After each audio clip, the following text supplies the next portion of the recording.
ఒక మెగా ఫ్యాన్గా మీ అందరూ ఎలా వచ్చావు, నువ్వు కూడా అలాగే వచ్చావు, ప్రొడ్యూసర్ అయ్యావు. All the best and congratulations. And Harish అంటే చాలా అంటే ఈ సినిమా జరుగుతుంటేలో ఫస్ట్ సినిమా చేస్తున్నప్పుడు ఏ ప్రొడ్యూసర్ కనుక చిన్న టెన్షన్ ఉంటుందండి. నేను 2-3 సార్లు సెట్కి వెళ్ళినప్పుడు కూడా ఎప్పుడు లేదు ఇదే స్మైల్తో ఇలాగే ఉండేవాడు.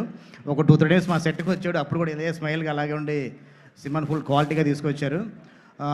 అంటే వీళ్ళిద్దరూ ఎంత ప్యాషన్తో ఉన్నారంటే ఎందుకంటే ఫస్ట్ సినిమా డైరెక్టర్కి అంటే కొంచెం బడ్జెట్ రెస్ట్రిక్షన్స్ అన్నీ ఉంటాయి, అవన్నీ కూడా లేకుండా చాలా మంచి టెక్నీషియన్లు ఇచ్చారు.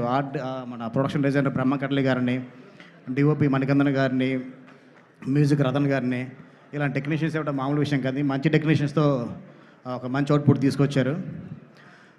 అలాగే మా డైరెక్టర్ రాము, తను మారుతి గారి దగ్గర అక్కడ పనిచేస్తున్నప్పుడు పరిచయం అండి. తను చాలా కష్టపడి ఈ సినిమాని సుహాస్ గారితో ఒప్పించుకొని ప్రొడ్యూసర్స్తో ఓకే చేసుకుని సినిమా స్టార్ట్ చేశాడు. డార్లింగ్ రాము డెఫినెట్గా ఈ సినిమాతో ఒక మార్క్. అంటే అందరూ అంటే రకరకాల సినిమాలు వస్తున్నాయండి. అంటే నా నాంది ఉగ్రం భైరవం లాగా లేదా కేజీఎఫ్ లాగా చాలా వేరే ఒక బిగ్ స్పాన్లో సినిమాలు వస్తున్నాయి. చాలా మంచి ఎమోషన్తో ఒక లవ్ అండ్ మదర్ సెంటిమెంట్తో సినిమా చేస్తున్నాడు. చాలా మంచి ఎమోషన్స్ ఉంటాయి సినిమాలో. డెఫినెట్గా ఇలాగే ఫ్యూచర్లో కూడా చాలా మంచి ఎమోషన్ సినిమాలు తీయాలి మనస్ఫూర్తిగా కోరుకుంటున్నాను. అంటే అలాగే చిన్న సినిమాలు కదా, పెద్ద సినిమాలు కూడా చేయాలి. నీ మార్క్ ఎక్కడ పోగొట్టుకోవద్దు. డెఫినెట్గా అంటే సాంగ్స్ చూసినా ఎన్ని చూసినా ఎంత ప్లెజెంట్ కూడా మనకు అర్థమవుతుంది కదండి. సినిమాలో డైలాగ్స్ కూడా చాలా బాగుంటాయి.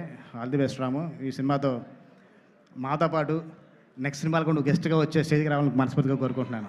Thank you.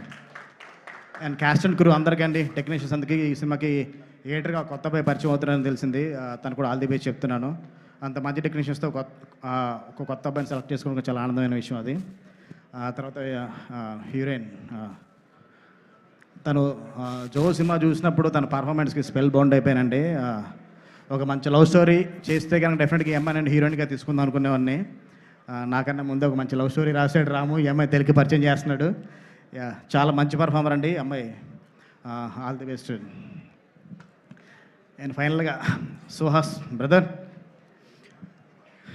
తను అంటే ఒక డిజిటల్ నుంచి అంటే ఒక ఇన్స్టాగ్రామ్ ఫేస్బుక్ నుంచి చిన్న చాయ్ బిస్కెట్లు చిన్న స్కిట్స్ చేసే దగ్గర నుంచి ఓటీటీ వరకు వచ్చి, ఓటీటీ నుంచి సిల్వర్ స్క్రీన్కి వచ్చి తను ప్రూవ్ చేసుకొని మనం బయట లాంగ్వేజ్ నుంచి మనం ఆర్టిస్ట్ని ఇంపోర్ట్ చేసుకుని ఉంటే తాను ఇప్పుడు వెళ్ళి తమిళ్లో ఒక సినిమా చేస్తున్నాడు.